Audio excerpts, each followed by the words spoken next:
Hi guys, આજે હું બનાવું છું ઉત્તમના મેથી ગોટા. ઈસ્ટર્ન મિક્સ છે આની અંદર. જો ઈસ્ટર્ન મિક્સ છે. પછી આ પેકેજિંગ મેં ખોલ્યું છે આ રહ્યું આમ. જો ગાઈઝ, તો આની અંદરથી એક આ પાઉચ નીકળ્યું છે. એમાં એવું કહે છે કે ઉત્તમ કઢી પાવડર. આ કઢી પાવડર ઈસ્ટર્ન મિક્સ છે, 20 ગ્રામ જેટલું. આ 200 ગ્રામ જેટલું પાણી લેવાનું છે અને એની અંદર ગરમ પાણી ઉકાળીને એટલે આની અંદર કઢી બી બની જશે આપણી ગાઈસ. જો પહેલાં હું મેથીના ગોટાની રેસીપી તમને બતાવીશ, પછી કઢીની પણ બતાવીશ અહીંયા ગાડી.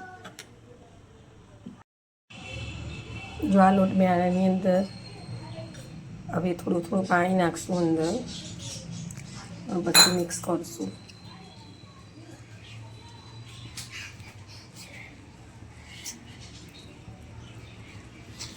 અને આ બધું મિક્સ થઈ જાય ને એને 15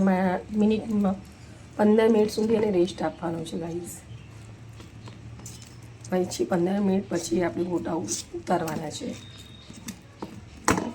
અંદર કસ્તુરી મેથી પણ નાખેલી છે. જો ગાઈઝ, મેથી પણ એડ છે, બધું એડ છે. આ મિક્સરમાં બધું જ મિક્સ આવે છે.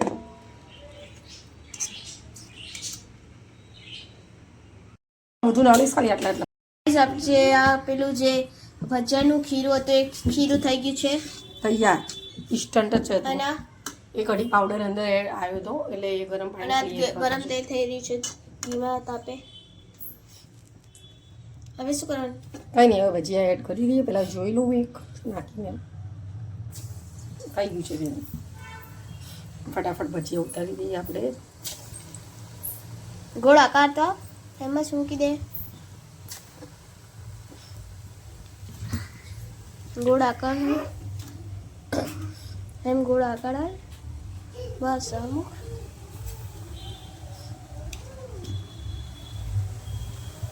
મસ્ત ફ્રાય થાય છે.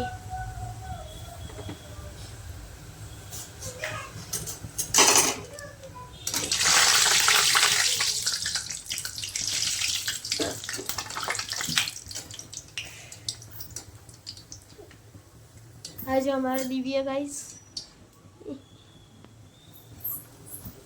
મારા કાકાના છોકરો છે.